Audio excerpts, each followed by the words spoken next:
Hello les amis, bonjour, que Dieu vous bénisse, c'est Révérend Doumbia, l'ami des jeunes. Je suis toujours en train de vous donner des exhortations sur la préparation. Pour savoir si vous êtes préparé ou si vous êtes en train de vous préparer, il y a des tests simples.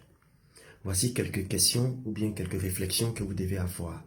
Vous voyez à chaque fois que Lamborghini, Mercedes, Ford, on appelle ça, les voitures de marque, là, avant de les libérer sur le marché, ceux qui ont regardé National Geographic, vous allez voir que à la fin, on fait un test avec. Donc, on essaie de simuler les véhicules, on envoie dans des territoires rocailleux, difficiles, l'action secoue la voiture à une vitesse terrible, pour voir si la voiture est capable de tenir. Voilà.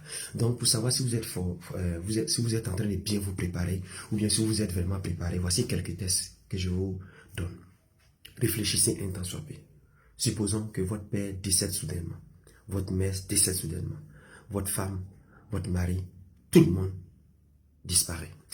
Imaginez vos collaborateurs les plus proches, ce que vous allez appeler mon cassu, ma cossu, vous lâchez soudainement. Vous apprenez qu'ils vous ont insulté. Imaginez que vos business, comme Job, tout s'écroule d'un coup. Je vous pose la question. Où est-ce que vous allez enlever le courage pour vous relever, pour rebondir, sans haine, sans rancune? Si vous pouvez me répondre maintenant, par rapport à vos réponses, je vous dirai si vous êtes prêt ou pas. Dans le cas contraire, allez vous préparer.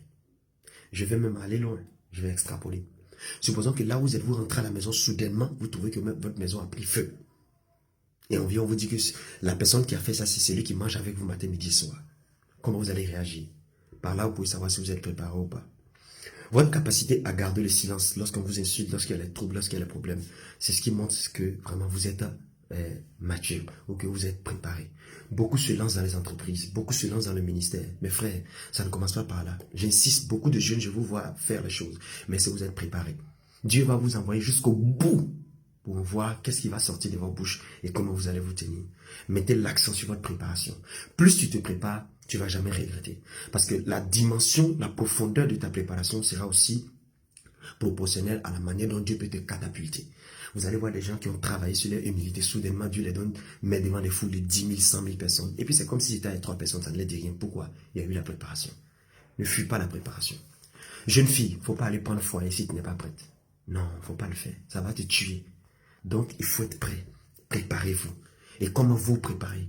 Comme je l'ai dit, creusez, analysez, faites front à vous-même, affrontez votre conscience, affrontez vous-même dans le miroir, dans la glace. Et vous allez vous poser les questions les plus difficiles de votre vie. Et vous allez voir si vous êtes prêt. Et cette préparation, comment ça se fait? En vous appuyant sur les promesses de l'Éternel. Je suis avec toi. Tu ne craindras aucun mal. Voici, je suis avec vous tous les jours jusqu'à la fin du monde.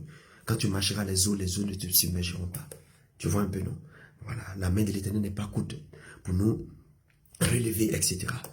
Quand je marche dans l'homme de la vallée de la mort, je ne crains aucun mal. Avec Dieu, nous ferons des exploits. Ce sont les promesses qui doivent être ancrées. Maintenant, le dernier test. Vous voyez, actuellement, là, je suis seul. S'il n'y a personne, est-ce que ta conscience peut te dire, toi, tu aimes Jésus? Voilà des choses par lesquelles on peut savoir si on a des vrais fondements. Pose-toi la question, ce que tu es en train de faire là, c'est pour Dieu ou bien il y a un autre motif? Parce que je fais à la gloire de Dieu là, c'est facile, hein? C'est facile de dire ça, très facile. Mais souvent, avec une certaine pression, vous allez savoir que ce n'était pas vraiment pour la gloire de Dieu. Il y avait un petit moi qui était là. L'une des choses que vous devez travailler dans votre temps de préparation, c'est l'orgueil, le moi. Il y a des personnes, par exemple, dans votre préparation, le Seigneur va vous imposer un certain circuit. Il va vous dire, passe comme ça, passe comme ça. Il va vous faire des erreurs. Et il va dire, il faut venir réparer erreurs. Le chemin de la réparation, là, d'autres n'acceptent pas. Pourquoi? Parce que c'est le chemin qui te casse. C'est le chemin qui te brise. Et dans la préparation, le Seigneur va vous faire passer par ce qu'on appelle généralement le désert de l'arrachement. Des choses qui étaient importantes pour toi. C'était des choses sur lesquelles tu t'appuyais. Ça, là, on ne jouait pas ça dans ta vie. Il t'enlève. Par exemple, ta vie de sanctification. Tu étais un gars, et puis tout d'un coup, tu tombes dans l'impudicité. Et puis le lendemain, Dieu te dit, va en mission. Waouh! Est-ce que tu vas pouvoir? Toi qui t'es retrouvé en train de te comporter comme un Pierre, tu trahis Jésus, tu l'abandonnes. Et quelques temps plus tard, tu es le leader. Pierre a réussi, il n'a pas échoué. Il a réussi, il avait eu des fondements. Bref, repensez bien à vos préparations. Ne lisez pas les livres, ne priez pas seulement, ne jeûnez pas seulement. Au-delà de tout ça, traitez à l'intérieur. Parce que c'est l'intérieur qui fait l'extérieur. Si vous êtes vide dedans, Oh, Dieu va vous écraser. Ayez de bons fondements. Travaillez matin, midi et soir. Sinon, le temps va vous rattraper. Shalom.